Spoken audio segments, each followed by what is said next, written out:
In today's video, we're gonna take this Porsche 944 and with a bunch of spare parts, raw materials, and maybe some power tools, transform it into a post-apocalyptic vehicle. Over holiday break, I played a game called Thunder Road Vendetta. Does the name sound familiar? It's a game of balancing speed and violence to be the first at the finish line or the last one left alive.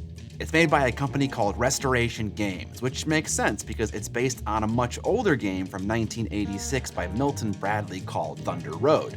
The refreshed version of the game is freaking awesome, and I can confirm that I had as much fun as the kids in the 80s commercial for the original game. Thunder Road! Only one survive! Thunder Road! Your road race game from Milton Bradley! Whenever I get excited about something, like in this case with Thunder Road Vendetta, I always ask how I can channel that enthusiasm through the hobby that I like, miniature painting. And in this case, the answer is pretty simple: Gaslands. Designed by Mike Hutchinson, Gaslands features the same world and gameplay mechanics of Thunder Road, but with all the delicious detail that the miniature wargaming hobby offers, like writing your own list of post-apocalyptic warriors with their specific cars and guns, etc. The beauty of Gaslands is that it's cheap. With a couple of $1 Hot Wheels and some creativity, you can kitbash out an entire caravan of these vehicles for next to nothing. But you know me, I like to be extra.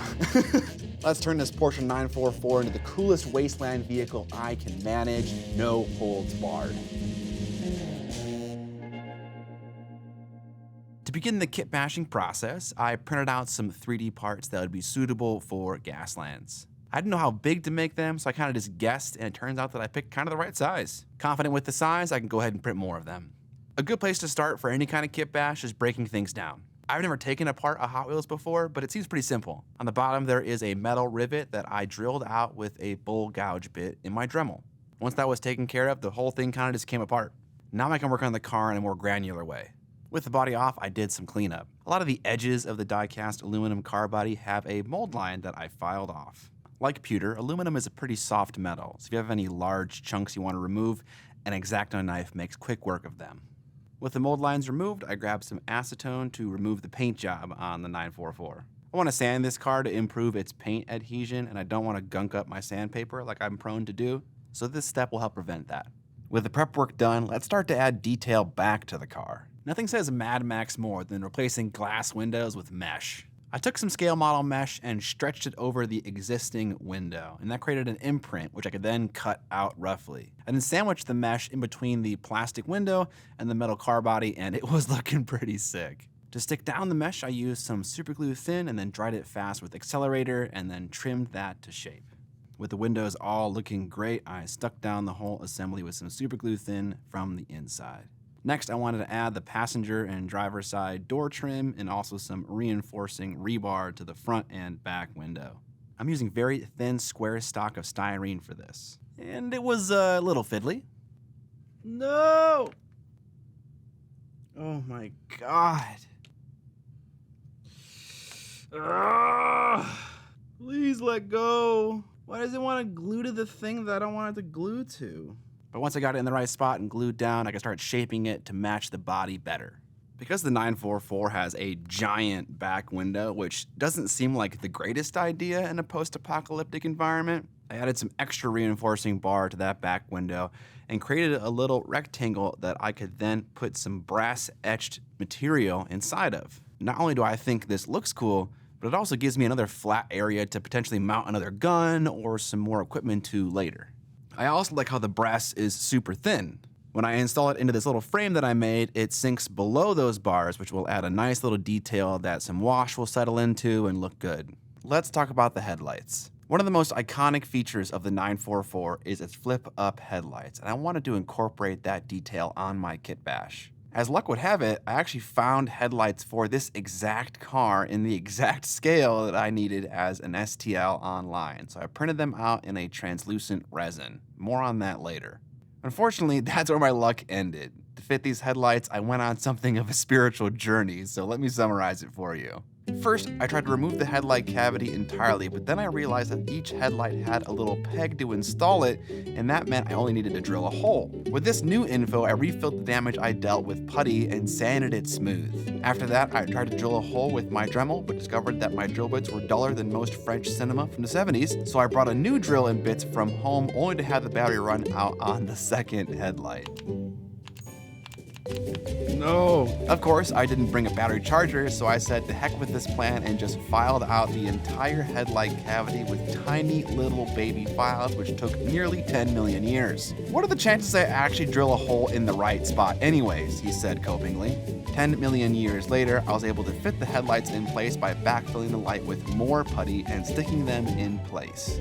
Because I had to hack the headlights apart to fit them in, I had to redesign the covers based on the car schematics in Photoshop so I could cut them out on my Cricut, but sadly I cut the wrong size the first time, so I cut 18 more pairs until I got the right size, and once those were glued down, they kind of looked okay. Doing a quick little light test, I can tell we're headed in the right direction. Okay, moving on to something where I fail less at, I hope.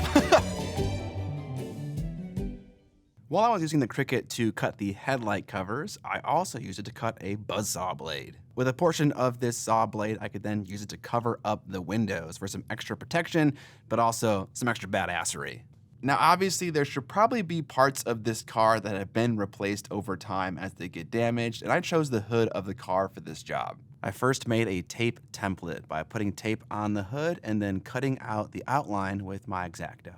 With that template ready to go, I put it on top of some patterned styrene and then cut it out.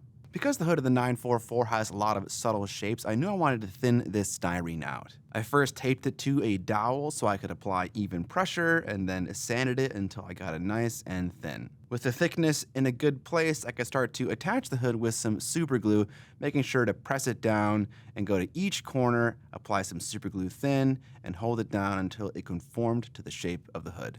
To add some extra detail to the hood, I busted out some scale model rivets, and with a brush just wetted with water, I was able to place them precisely and then glue them down with some plastic glue.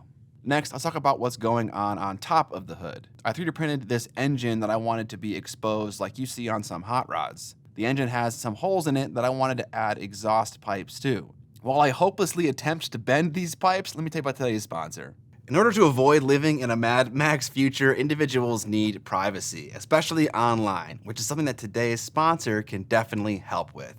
Mysterium VPN is a decentralized VPN run by actual users, meaning it cannot be detected. Instead of having the service run on one or two large servers, this VPN is made up of a web of interconnected nodes all over the world.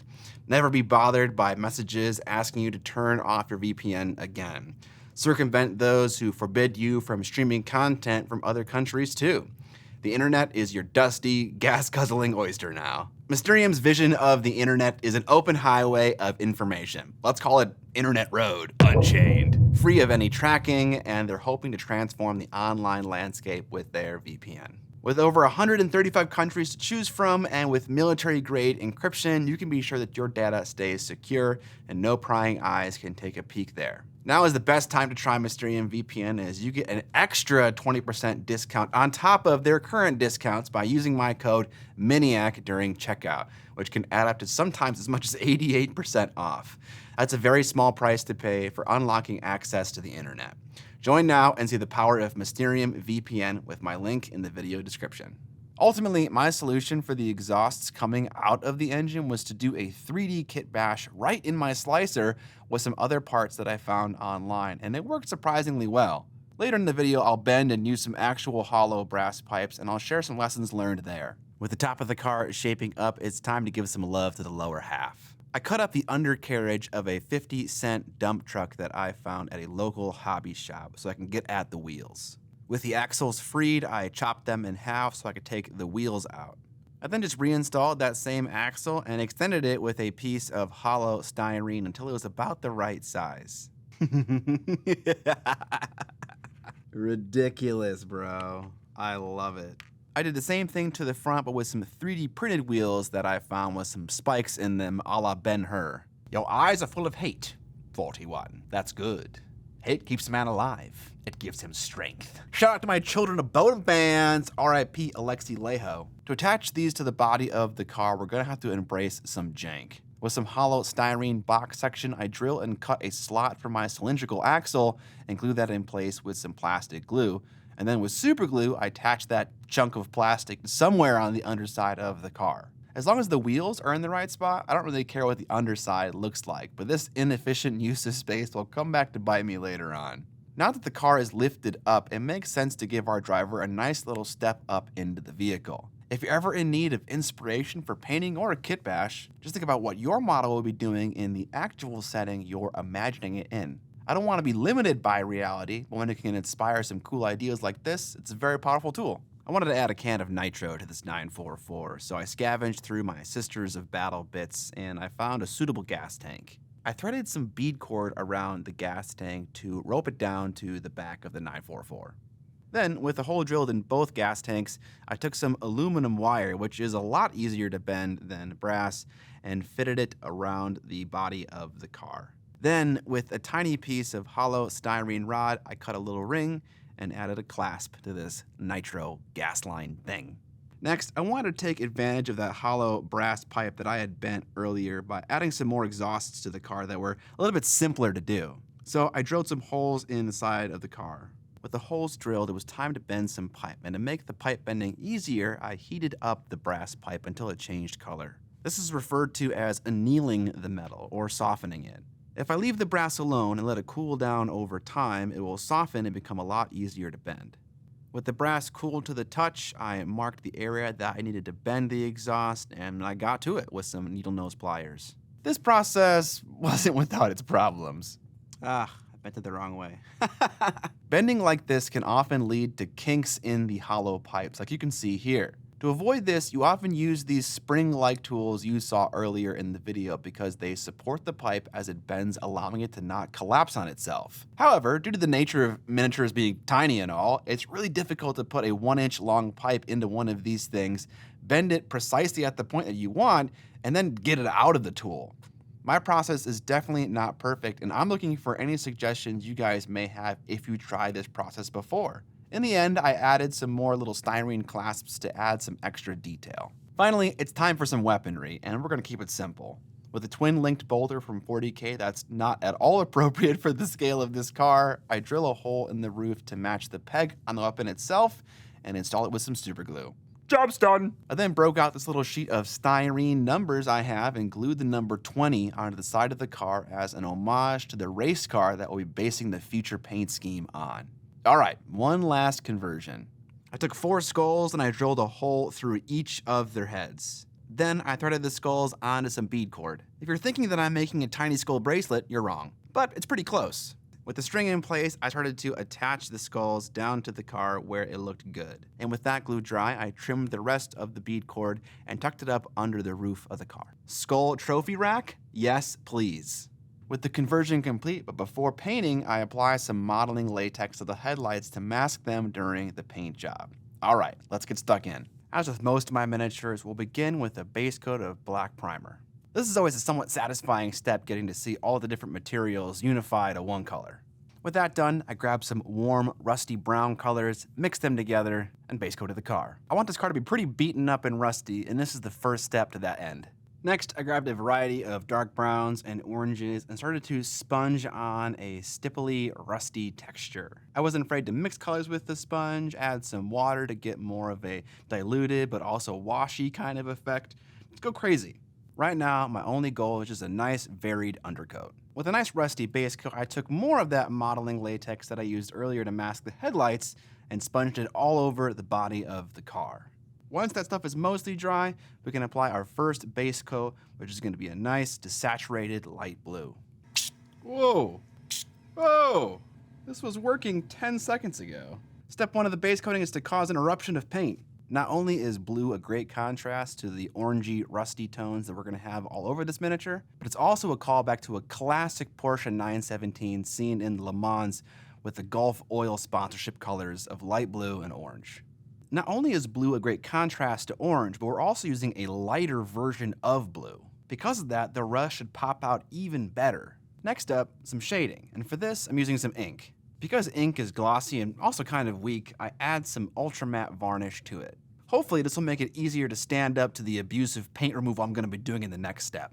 To be honest, I probably don't need to do much highlighting and shading on this car like I do on my typical miniature paint jobs. Because there's going to be a ton of paint chipping, rust, and dust, and other special effects, that often takes the place of lots of contrast. To remove the modeling latex on the bigger and more accessible parts, my gloved finger is more than enough. But for the harder to reach areas, I took a pencil eraser and skewered it onto an awl, and that gives me a little bit more control. With the blue all chipped and looking rusty, I started to move on to some base coats. I was trying to think about what parts of the car these Wasteland Warriors would have added after the fact. Whatever isn't stock probably wouldn't be this baby blue color. The hood, the mesh window screens, the gas tank on the back, etc. While I had the silver out base coating other parts of the model, I also used it to dry brush the mesh in the windows. During the base coating step, I could tell that everything was kind of blending together a bit too much. Because of our Porsche Gulf oil color scheme inspiration, I decided to break out the bright orange color to paint some of the more detailed spots to break up the color scheme, like a portion of the engine, the gun, and also the nitro tank on the back. As I'm base coating this miniature, I'm kind of formulating my plan for the rest of it. I don't often go into a miniature paint job with a complete plan in mind, but rather figure it out along the way. I think I'm planning to do a wash later down the road, and in order to get the most efficiency out of that step, I'm going to base coat everything right now that might also get that same color wash, so that I can do them all at the same time. With all my base coats in place, I'm going to apply a gloss varnish. The glossier surface will help the wash to settle where I want it to, in the recesses, not on the flat raised surfaces like on the blue body of the car or on the orange engine, etc. With the gloss varnish dried, I apply a brown acrylic wash to first all the areas where I don't care much about accuracy. In fact, I want certain areas like the hood of the car or the step into the door to look kind of messy and nasty. But when it comes to washing the body of the car, I'm trying just to hit the panel lines. Just to be clear, it's okay if it looks messy so long as it looks like actual weathering. If it looks like I tried to apply a wash and just did it messily, that's a problem. It's a problem because I'm trying to give the impression of a beaten down car. And if instead what happens, you're looking at it and you think, oh, he just didn't execute a wash correctly, then I'm failing. I'm failing to maintain that suspension of disbelief. I think this is where a lot of people get weathering wrong. Weathering isn't not caring about execution and being messy for the sake of it. You still want to be intentional and as accurate as possible. With the washing all done, I can now varnish it again with some matte varnish this time. Next, I take some rusty orange pigment and I mix it with just some water and then apply it selectively to the various metal parts to rust them up a little bit. There are a million different ways to do rust. I could simply use dirty down rust every single time, but I like to show a variety of different ways that you can accomplish this effect. You can buy super cheap pastels from an art supply store to get this effect if you want. You don't need to buy anything too expensive. With the dry pigment looking sufficiently rusty and crusty, I took some very diluted matte dark brown paint and did some drips down the sides, as if rainwater was mixing with the rust and dirt and dripping down the side of the car as it was stationary. With the metal looking rusty enough, I took a super bright silver paint and started to paint the edges of all the metal parts. I'm placing my little scratchy edge highlight where I would imagine debris and sand would just polish these parts naturally, so on edges and also in the front of the car predominantly. This also serves as a way to lend more definition to the car, so we can better see all those cool engine details. I also use this bright silver to do a light overbrushing on all of the mesh. Now onto the orange. I took the same orange that I base coated all these elements in and applied a layer of it, trying to avoid the recesses where the wash settled. Then I mixed a highlight with a pastel orange and a yellow, and that same orange I used to base coat these elements to create a highlight for all this stuff. Some spots just get an edge highlight, like on the gun, but other things like the round gas barrel on the back gets more of a traditional highlight. With the majority of the vehicle done now, we can move on to the wheels, which I start with a simple black base coat of more of a satin black. Time for another pigment wash, this time using a lighter sandy color. I mixed a decent amount of water with the pigment to get a nice wash consistency and then just slathered it all over the four tires. One thing that's nice about pigment washes, similar to oil and enamel washes, that you can clean up the surface if you don't like what it looks like. Because there's no binder in this pigment wash like you would find in a normal acrylic paint, when this stuff is dry, you can take just a normal wetted brush or a sponge and wipe it away. I also washed this stuff onto the bottom side of the car where a lot of dust would collect. The last thing we'll do to this paint job is something very fitting for the world of Mad Max. Some Molotov chrome on the exhaust. How can we expect to get to the gates of Valhalla if we don't have a little bit of chrome? With the paint job done, it's now time to finish up the headlights, which I'm not gonna lie was super tedious. I don't own a soldering iron, so I try to do this in a super jerry-rigged way with twisting the cables and hot glue, and it's not pretty, so I'm not gonna even mention how I exactly did it. Sadly, the battery holder doesn't even really fit well inside the cavity of the car. I probably should have planned for that a little bit better. But it got in there, and it works for now. I'll probably have a better solution in the future.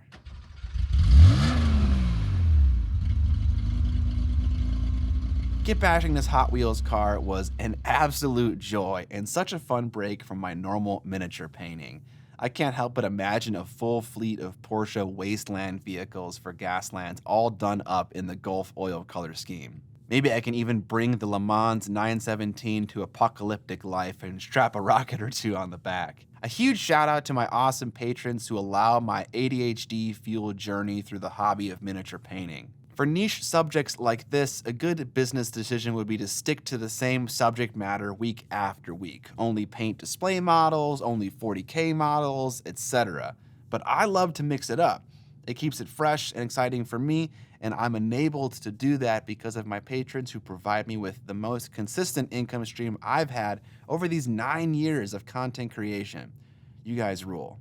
As a patron, you get access to my Discord, and there's a lot of fun things going on in Discord right now. We're doing a quarterly challenge for painting up a vampire, which gets you points, which gets you on a leaderboard in the Discord for painting more minis than other people. You also get access to videos ahead of everyone else, and even more stuff. You can find my Patreon linked in the description below. But if you like the channel and you want to support it in a different way, there are a couple other ways, namely picking up some merch or products that I have on my web store, Miniac.co, like this big, thick cutting mat here, or my brush coffin that can hold some brushes or similarly sized tools. All the ways you can support the channel are linked down in the description. And I appreciate any one of you that are interested in doing that. It really fills my heart with a lot of joy to know that people are out there who want to support free and independent content on YouTube. It's honestly, it's an old thing by today's standards, but it's honestly so amazing that this is a job that someone can have. So thank you from the bottom of my heart, truly. That's it for this video. I'll catch you soon with some 40K content revisiting my Dark Eldar. Subscribe or die! And most importantly, don't forget to...